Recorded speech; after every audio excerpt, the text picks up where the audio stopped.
po, maliban sa mga taga-UP, dahil UP din po ako,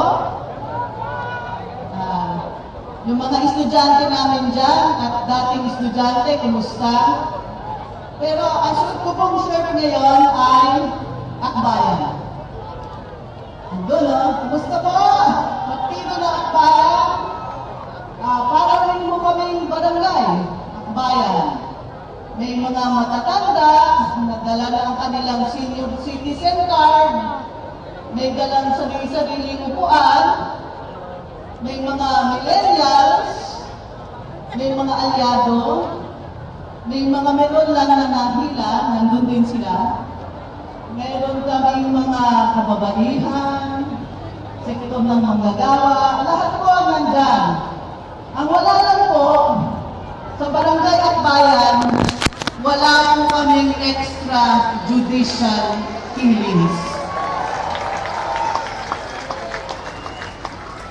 Nag-uusap po kami ng mga matatanda kanina.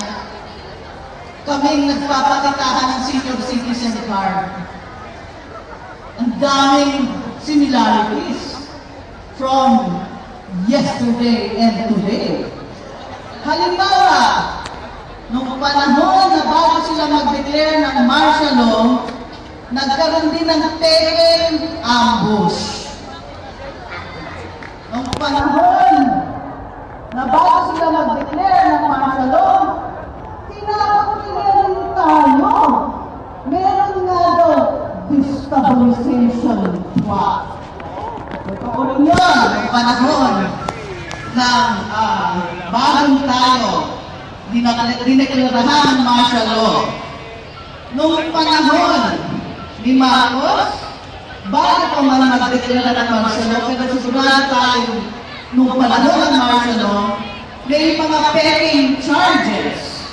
Charge may peking ng poll. Meron din mga peking at huwag na justices na susunod na lang sa gusto ng diktador. At meron din mga political prisoners na bago magkaroon ng martial law. Siguro, diferensya lang lang ni Facebook. Facts lang kami. At meron din nagsasabi noon na peke lang ang mga nasa EDSA, peke lang ang militante. No, panahon mo, kaya ano ba ang diferensya, di ba? May diferensya naman. Noong panahon namin, kami ay mga militant brats. Ngayon, kayo daw ay temperamental brats. Diba?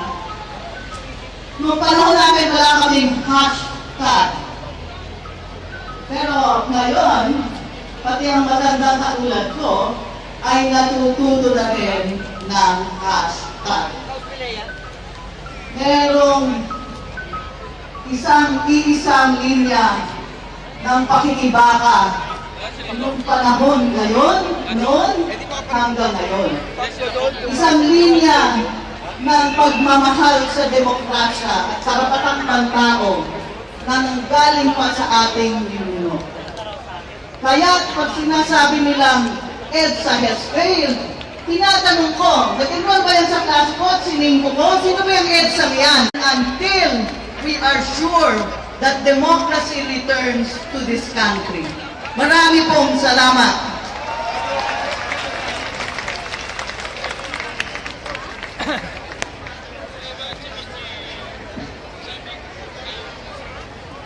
Mula rin po sa hanay ng mga kababaihan, ating pong palapakan, Miss Jean Enriquez.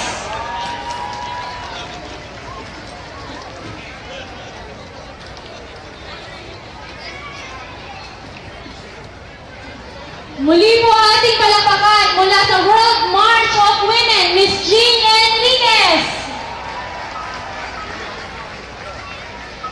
Maglalagablag na hapon po ang ating bati sa inyong lahat, mga magigiting na kababayan, mga magigiting na kababaihan.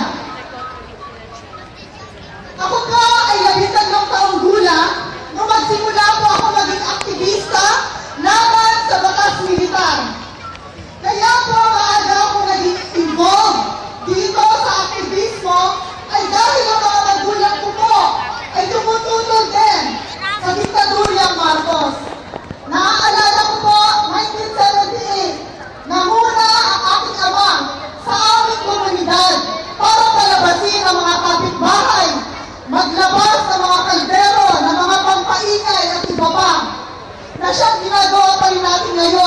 1978 ay tumatakbo sina Ninoy Aquino at iba pa, sina Diokno at iba pa sa isang eleksyon. Alam na po natin ang nangyari, lahat sila po ay hindi lumabas bilang nanalong mga senador. Kaya alam po natin walang tunay na halalan na nagaganap. Ako po ay maagang pumilos. Kaya nasaksihan ko ang iba't ibang larangan ng pakikibaka.